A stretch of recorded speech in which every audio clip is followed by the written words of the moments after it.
everybody, welcome to Beyond the Label podcast. This is Leanne, your host, and today I'm sitting here with Valentina. Hello Leanne, nice to see you again. So nice to finally be here and talk in person because I know you've been away, I've been away, and we finally come together in Hong Kong. So for today's theme, it is how to get unstuck.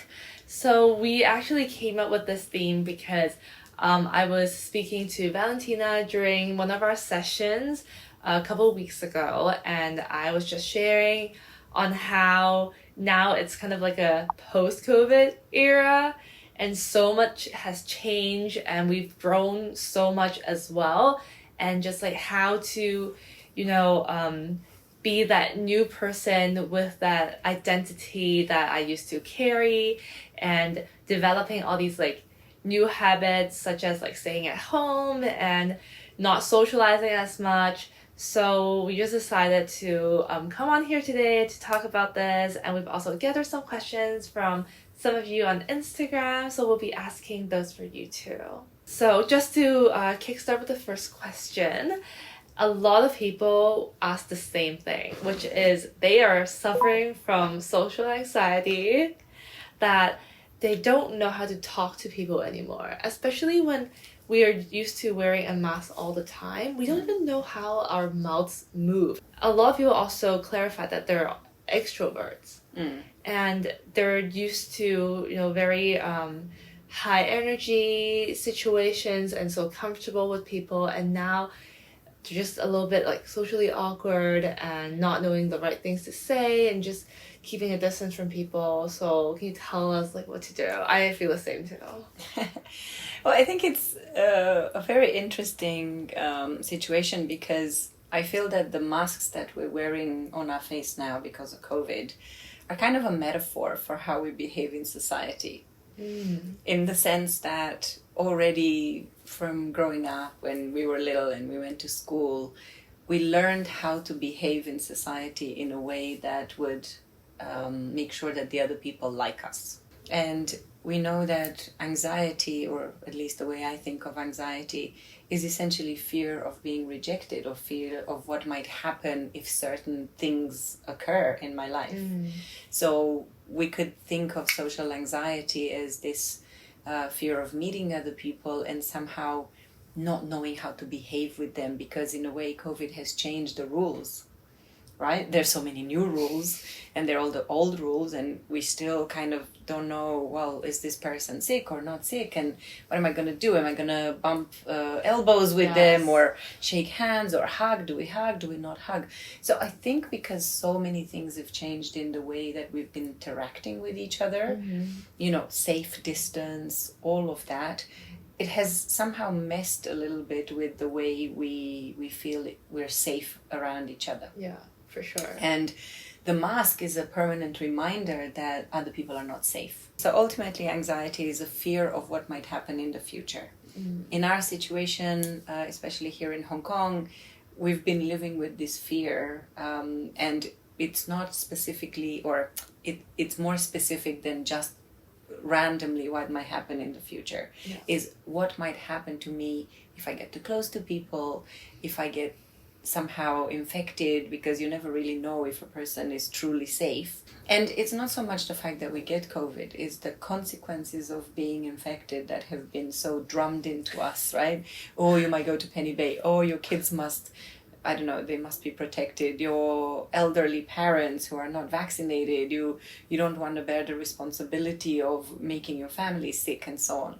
So the implications are big and severe. It is natural, right? This worry that we might not be safe for ourselves, but also for other people. And there's a result, experiencing difficulties in our life, either because people don't want to see us, or because from 2 years of sitting at home and watching Netflix, we've forgotten how to be nice. We've forgotten how to flirt, maybe, like if you go on a date. So what to do? I think first of all, mentally we have to adjust to the idea that even though all these messages are around us, ultimately the fear of what might happen keeps us in this state of anxiety. If we constantly think about it, our body reacts as if it's happening already. So it's like you self-fulfill? Yes, it's a self-fulfilling prophecy, because how does our brain work in these situations? So let's say I got a date tonight. I don't, but if I have a date tonight, if I was essentially still thinking about what might happen if I meet a stranger that I've never met in my life. Let's say, I don't know, maybe it's a dating app date that with a person that I've not met before. You can only screen for so much when you meet a stranger, right? But maybe if I'm a little bit worried about this, I might have a little bit of anxiety about meeting a stranger. So then what really happens in my head is not so much the fear that I'm going to meet a stranger, right? But it's more that in my head, I'm going to project, oh my God, what if this person is infected? What if this person didn't test? What if this person tells me tomorrow after our date and tells me that they've been a close contact? What happens next? And because I'm already thinking about receiving a message that says I've been a close contact, or maybe going to the office and having to take a test, and then I have to declare it to the government and have to isolate, and maybe I've got other plans and I can't really isolate. Already my brain creates those images, right? Yes. I'm already imagining myself in Penny Bay for a week. Yes. And because I'm already painting that picture in my head, my body reacts as if it's true. It's really up to us to shift the pictures that we paint in our head from something negative and fearful, something that makes us think, oh my God, how am I going to control this? To knowing that actually we cannot control everything, and it's best that we protect ourselves as much as we can. So in general, not just about COVID, but the let's say the protocol that we can all use is to take some time to reassess that fear. Is that fear based on facts? Or is that fear based on a story that we told ourselves? It's literally this process that in psychology is called reframing. It's us spending some time to assess what amount of risk are we really incurring by doing a certain thing based on facts, not on, our imagination. I think it goes the same for like, what you said earlier, like, thinking that I don't know how to be nice anymore, or people don't like me, or I haven't seen these people in so long, like I've forgotten how to talk to them. Like these are all just like the things that we think in our heads to ourselves, and it's not based on facts. No, it's based on the fact that we've been alone for so long that we think our brain is rusty, but it's not true. It's a bit like, being in society. First of all, we are biologically programmed for it, right? We are an interdependent species, right? So biologically, we need to connect with other people to stay sane. Human beings really don't do very well in isolation. In fact, I don't know where I was listening that the worst thing that you can do to someone who's already mentally unstable is put him or her in isolation. And what do we do to prisoners who have had mental issues? We put them in a room by themselves, which absolutely will not help that person, right? But when we are traumatized and when we are constantly living in the anxiety of rejection, of what might happen, of not knowing what others think about us, we're actually creating trauma every day. And the way trauma works, it changes the lens through which we see reality. And when I say trauma, I don't mean abuse, I don't mean abandonment, I don't mean someone running you over with the car, but these little micro traumas that can be essentially, it's a conclusion that you make about yourself that is to your detriment instead of to your advantage. So last time you went on a date with someone that you liked and they didn't give you the same feeling that you were also very important to them, how did you feel? Traumatized, basically. Just like looking at your phone and rethinking the whole date, like everything that I said, pinpointing like things I could have said instead. I actually got another question that's a bit similar to this. Is so this girl, has gotten out of a relationship during the time of COVID, and she's now like putting herself out there again, and she doesn't know how to. So you, as a relationship coach, like, how can she start? Well, by asking herself, first of all, what's stopping me? What am I afraid of? Because with self-awareness comes the possibility for change. So yes, there's fear. But I think we talked about this before, maybe in our private conversation, about the way that I like to think about the word fear as an acronym. An acronym for false evidence appearing real. Yes, I do remember this. Right? Yeah. And it's exactly what you said. You start noticing certain aspects of a conversation or a situation and make the story that it must be because of this that the person didn't call me back. Yeah, and then it has to be because of me. Like, exactly. Yeah. But it's not the fact. It's just your interpretation. It's like you thinking, oh, maybe I shouldn't have said XYZ. Maybe I should have said ABC. Yeah. But ultimately, you have no idea how that person interpreted what you said. They probably didn't even notice that you made that comment. And if they did, the story that they told themselves about it would be something that you will never know anyway. Right? So in reality, we create a lot of false evidence that is stopping us from accessing the life of our dreams. Yes. And if we want to stop this pattern of negative and of negative thinking and self-judgment, the best way to start is to think, okay, what am I really afraid of? And what's the worst that can happen? If I go out there and I don't know, maybe I register on a dating app or I just go out with my friends to a place where I might meet people, or maybe I just have to open my eyes to look around me because there may be people at work, there may be people in my group of friends that are already available and already giving me signs that they like me. I think what that really means is, am I opening myself energetically to talk to new people and to be available? As an example, I was in Greece with a couple of girlfriends, and one of them was very open, like, yes, I want to meet people out there on dating apps. We were out in a club dancing, and the other friend, she's like this,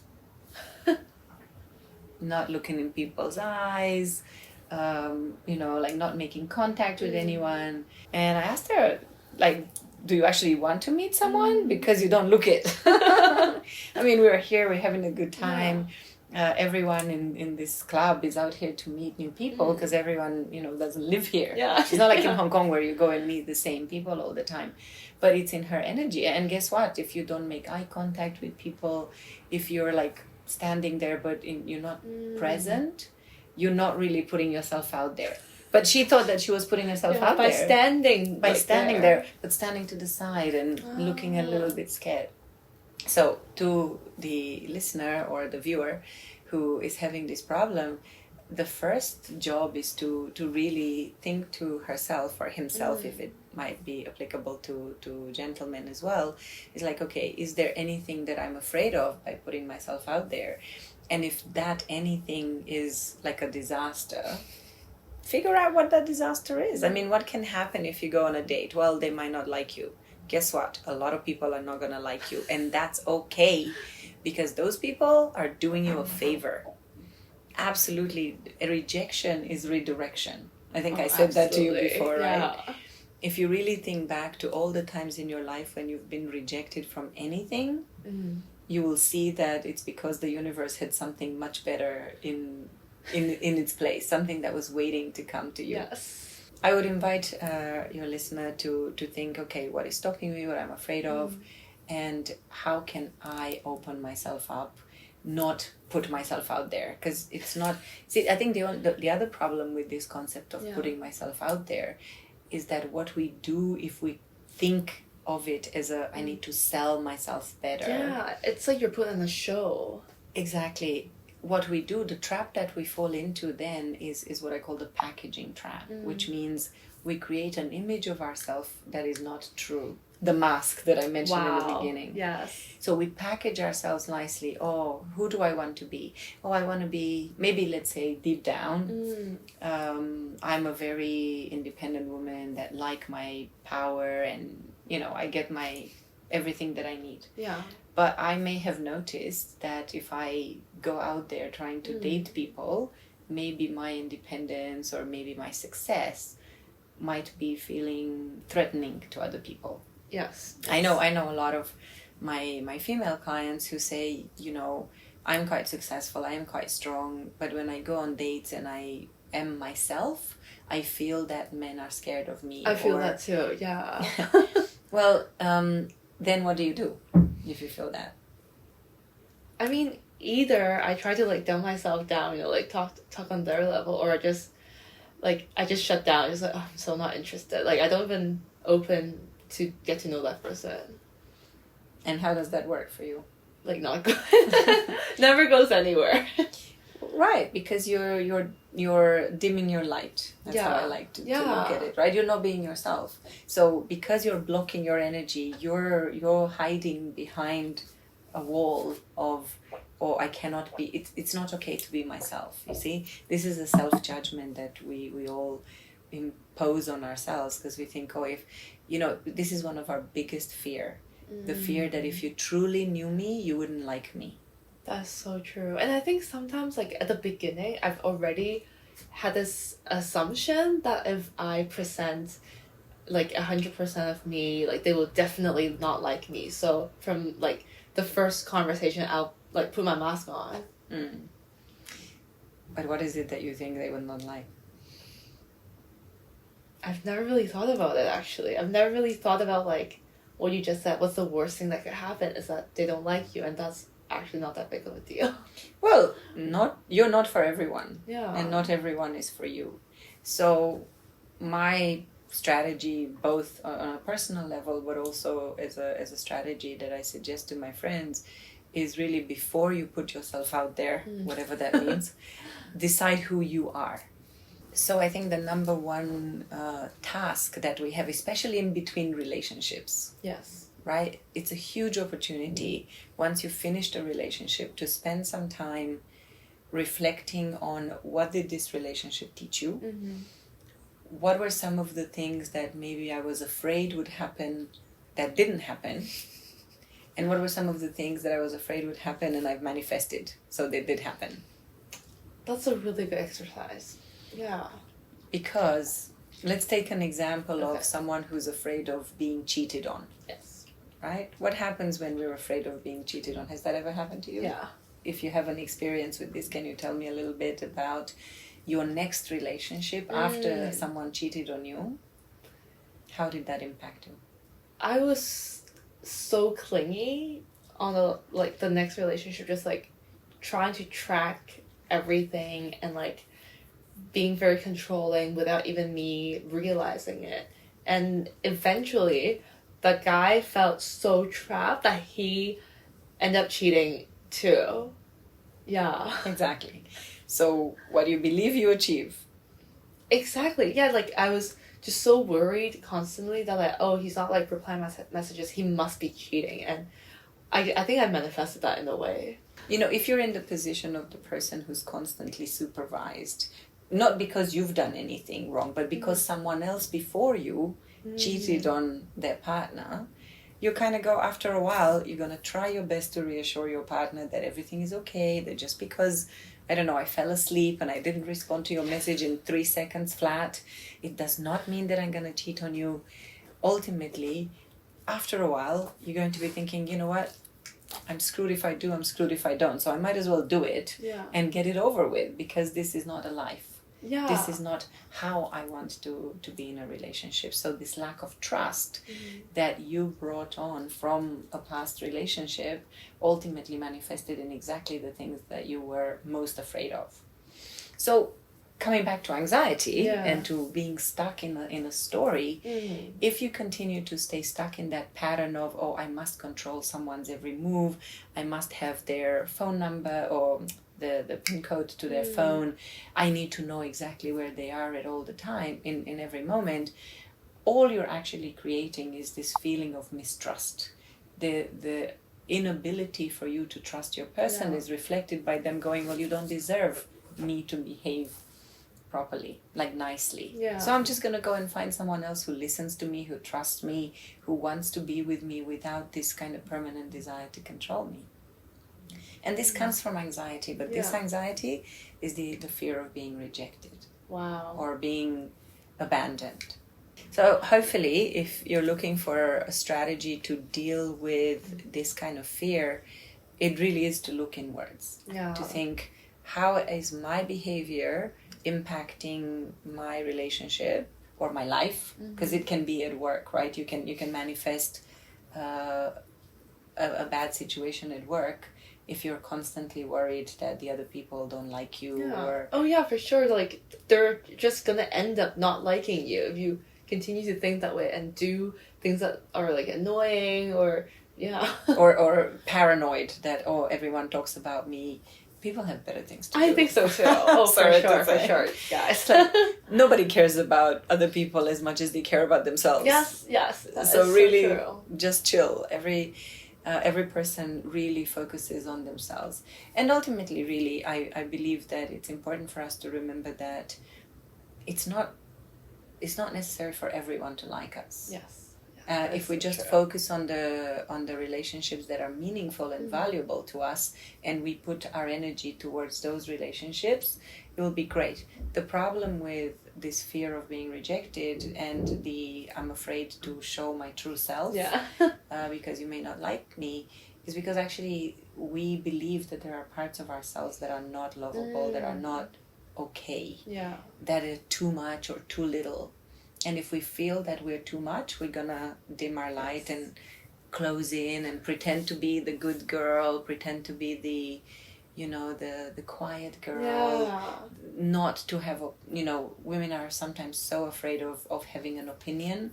If I'm ever personally in a situation where I'm thinking, I'm not quite sure about this, I don't know if I'm at my top level, I ask myself, okay, what makes me think that I'm not good enough at this? And then what can I do about it? So I think just giving yourself permission to not be perfect. I mean, this is a trivial example, but it can translate at any other level. That is so true, absolutely. It doesn't matter if the experience that you're having is about discussing quantum physics or missing 2 steps in bachata, right? It's all a learning experience for me, and we have to remember that mistakes don't exist, only lessons. Oh my god, like that! I constantly need to keep reminding myself that, and just like this, bringing on to another question, which is, one of the viewer asked, like he planned so much before COVID, like to move away, to have all these like big travel plans, to like make investments, etc. And because of COVID, he feel like he lost like 2 to 3 years, and he's just so angry, like so angry and so upset, and just I'm not sure if he's blaming himself, but that's what I'm sensing. How would you advise on that? Well, I think this is a bit of a classic pattern of staying stuck in this would've, could've, should've pattern, right? Like thinking that if only I could do everything that I had planned, I wouldn't be feeling so bad about myself. But the way to get unstuck is really to let go of the past, to let go of those expectations that you had of yourself, to forgive whoever you need to forgive, ultimately, if there is forgiveness necessary. Because a lot of this sounds like self-blame. Like, I wish I took that risk. I wish I made that investment sooner. Even though he may not express it that way, underlying this whole anger is, yes, first of all, anger is a defense mechanism. Underneath, I always say to my clients that underneath anger there is another emotion. It's a second level emotion that comes as a result of a conclusion that we make about ourselves. So let's analyze this a little bit. So usually we're angry with something outside of ourselves, right? Yes. And that anger happens when our expectations are here and the reality is here. Yes. So there's a disconnect, right? Yes.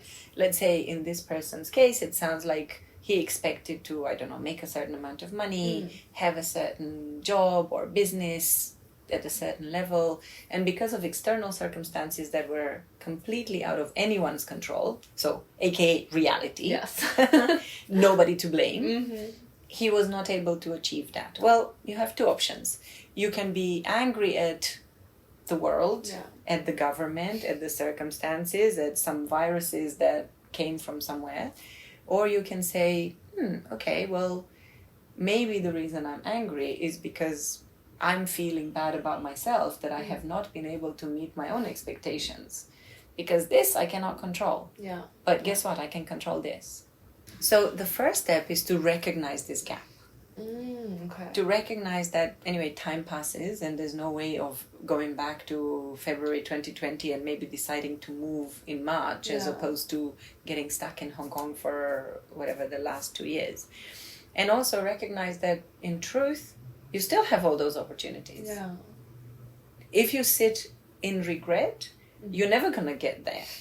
But if you now take action and say, okay, well, what can I do with that? What have I learned? What are the new opportunities that are there? Getting unstuck in this situation means reframing the story.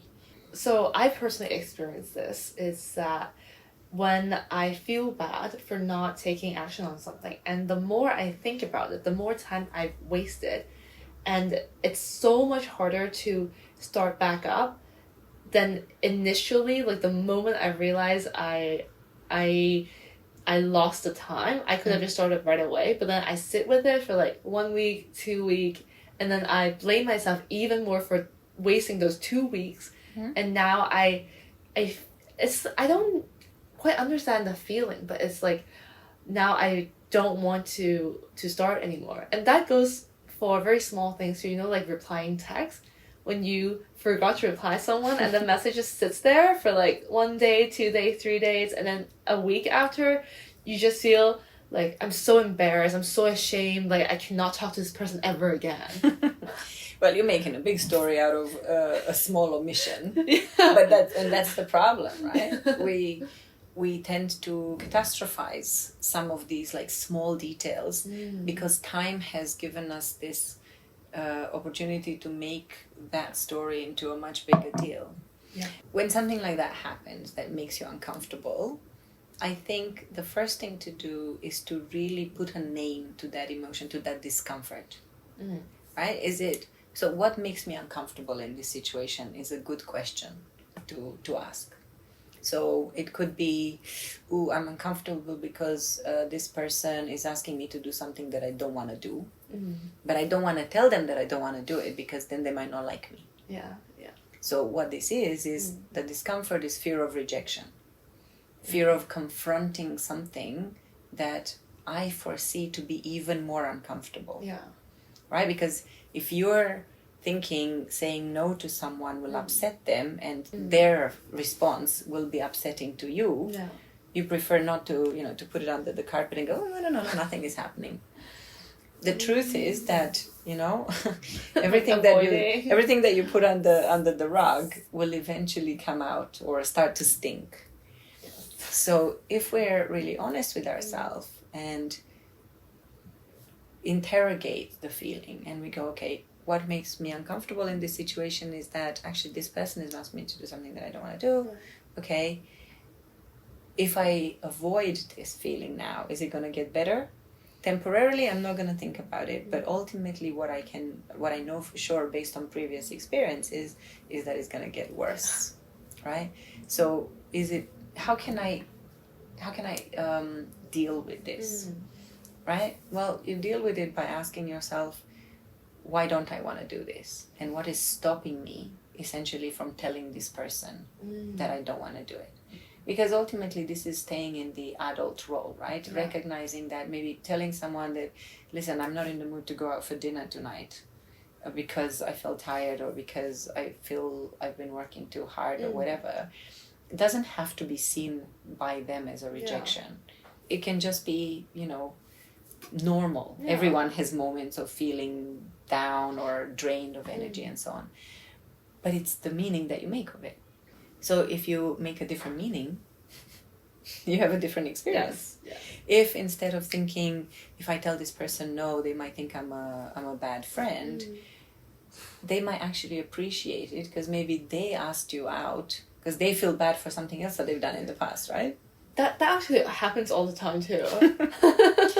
So wouldn't it be easier if all of us were actually honest with each other to say, look, you know what, I'm just not in the mood for this today.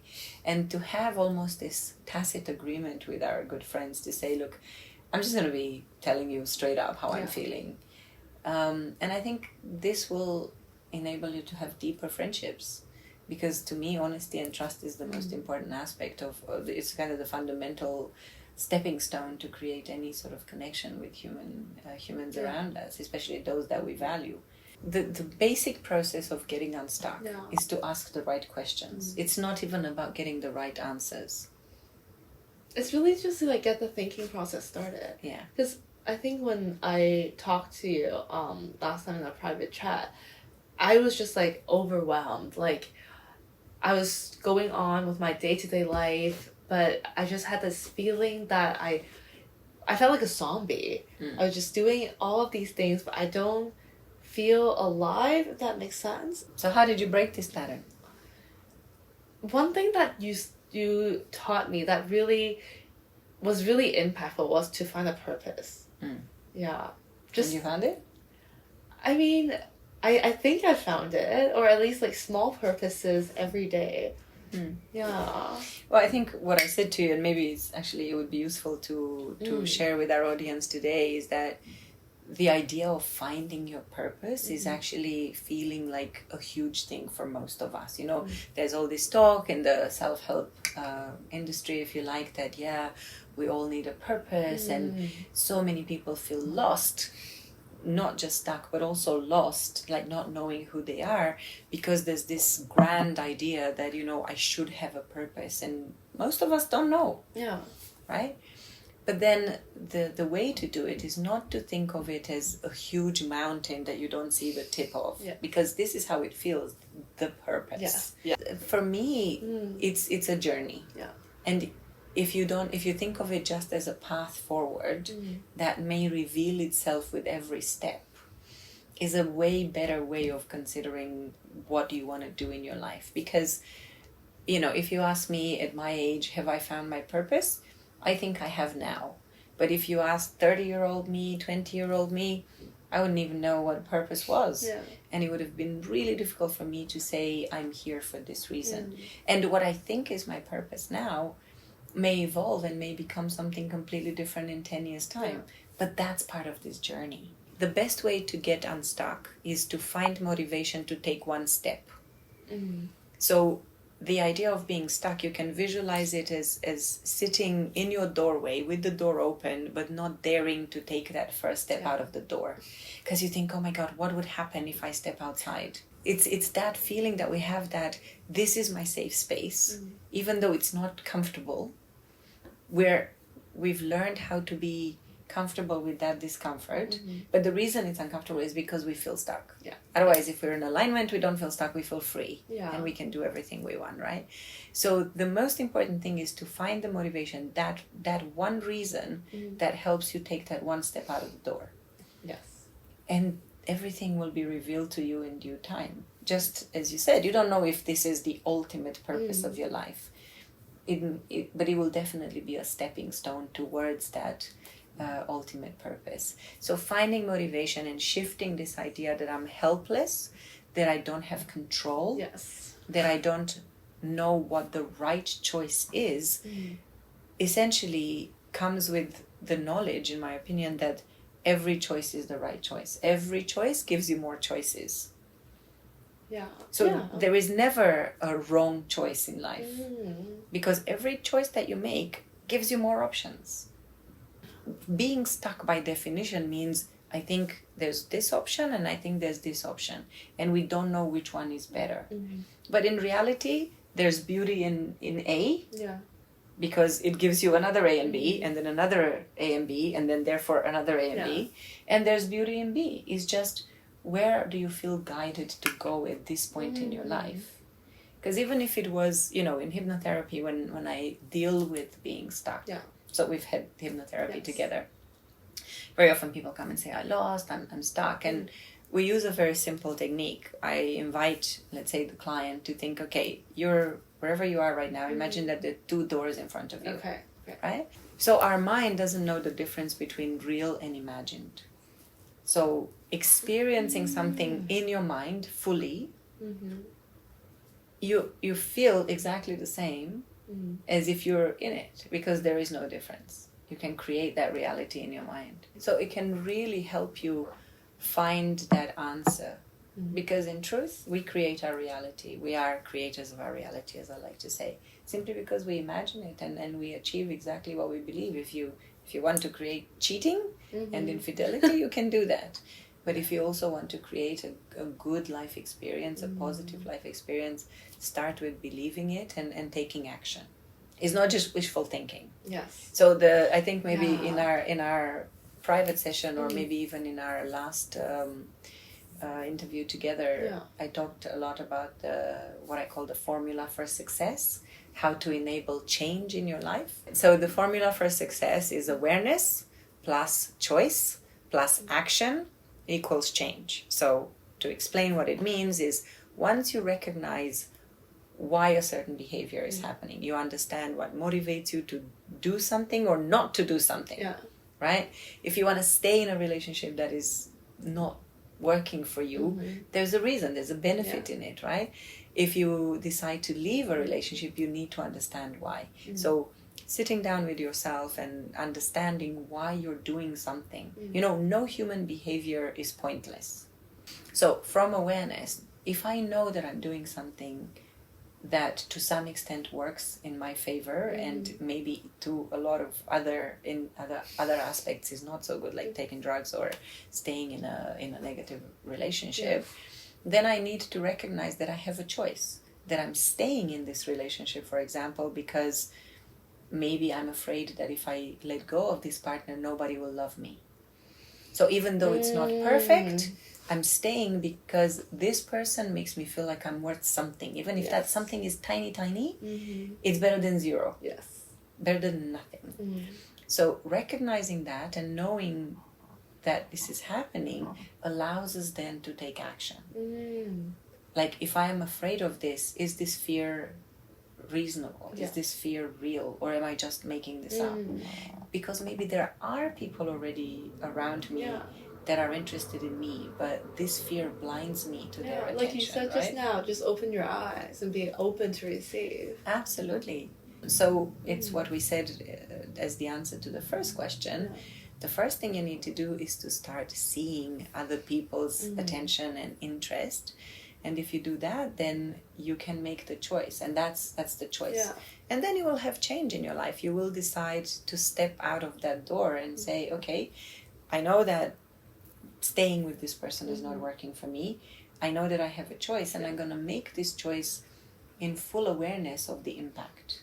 Like I said, you go through it, you see whatever scared you before.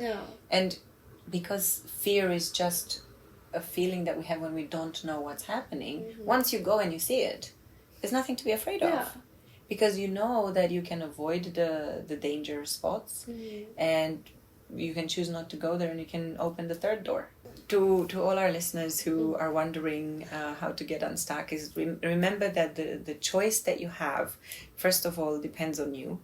That it's always the best way to go forward towards what feels right to you.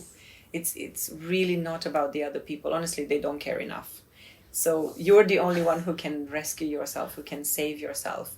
And therefore choose what feels real, what feels like it's a benefit for you, and what in that moment feels like the purpose, the purpose of the next choice. It will come eventually. You will figure out eventually what you're here to do. And usually that's about other people. The real big purpose, as I think you're starting to get a glimpse at from your own little purpose, is really about helping others. It's about giving your energies to the planet. yeah, I think like I see like a little like spark like on the corner. But you never know where that spark is going to get you once you open that door. That is true. Yeah, I'm really excited to step through that. Yeah, no, really, just sitting here like listening to all your advice have been so helpful, and I'm sure you all feel that too. So thank you so much for being here today and sharing all your wisdom with us. So if the audience wants to find you or contact you, how can they do that? The best way to find me is to add me and follow me on Instagram. My Instagram handle is Valentina_relationship coach. I'm also on Facebook at Valentina Tudose, but it's always a little bit more difficult to find me there. And of course, my website is happyeverafter.asia. Okay, I'll link all of that down below and in the show notes. So yeah, if you guys have any more questions, please reach out to Valentina. She's honestly just helped me so much through this journey, especially through these tough COVID times. So really do thank you. And yeah, I will talk to you soon. Thank you, Leanne. Thank you, everyone. Bye.